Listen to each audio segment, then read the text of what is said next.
police officers being deployed in various areas in the Western Cape this long weekend. That's after 7 people were killed in a crash involving a train and a bakkie in Blackheath in Cape Town this morning. Our reporter Athi Mtongana is there. She joins us now live. Athi, just hearing our colleague Leanne Jansen recall that accident that happened back in 2010 at the same level crossing, the Butskop level railway crossing, 10 pupils, school pupils killed in that accident.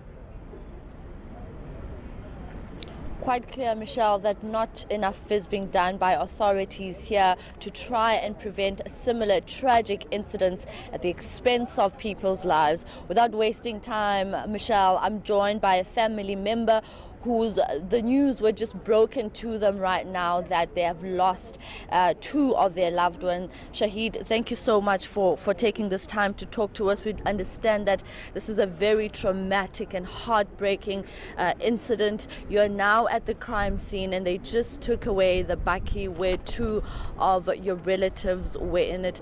Just talk to us about the last time you saw them and how you're feeling right now. Thank you, sister. I'm feeling really bad right now. I'm very sad.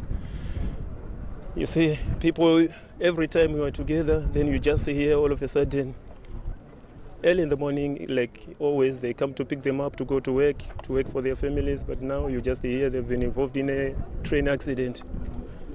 It's so sad. I don't even know what to say, but what can we say? How were the news broken to you, Shahid, this morning? Yeah, I was still sleeping. Then one of his friends, he just came to my house because I'm married to one of the guy's sister. He's my brother-in-law. So they wanted to inform her that there's been a tragedy. That's how I got the message. And you know, like today, you feel like today we are not working, it's a holiday, we must relax. But then you hear such things. It's very disturbing, sister. Your brother-in-law was on their way to work in that bakkie, we understand. Where do they work? I don't really know the name of the company, but it's a meat company. They deliver meat every day.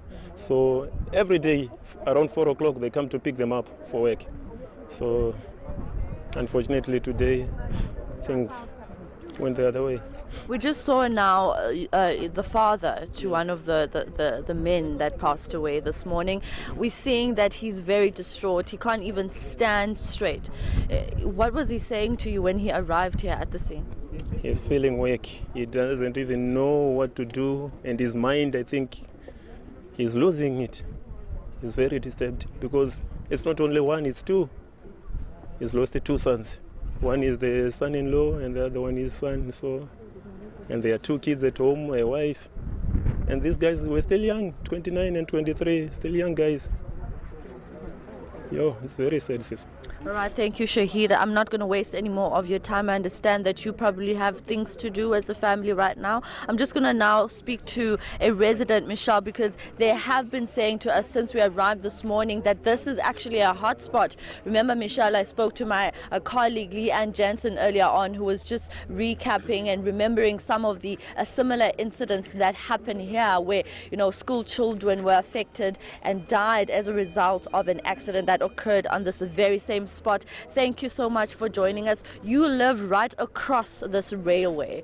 Tell us what happened and, you know, how often incidents like this do happen.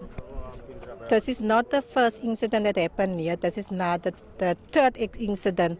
The first incident was Humphrey's incident, and the second incident was a vehicle and a bicycle.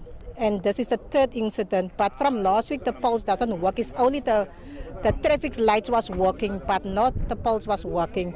And Tuesday, incident was also happened slightly, but it doesn't happen. But this morning, when I wake up at 7 o'clock, I just heard bang.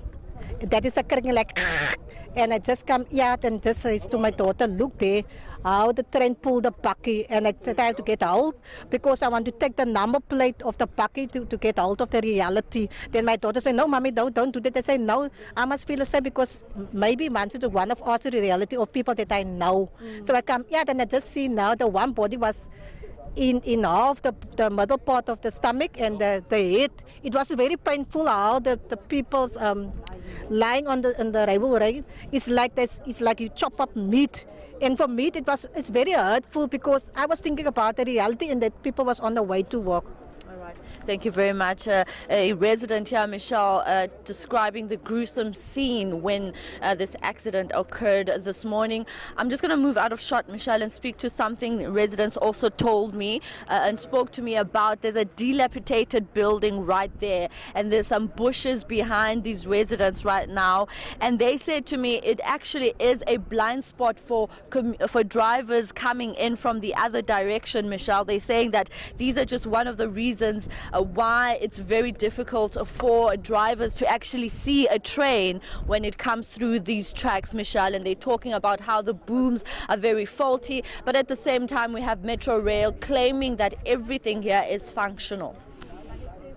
For that very disturbing few interviews there, Athi, one man describing to us there the loss of 2 men, 2 of the 7 people killed, lost to one family. And of course the very reality is that these are men with families, men with wives, and in many cases with young children.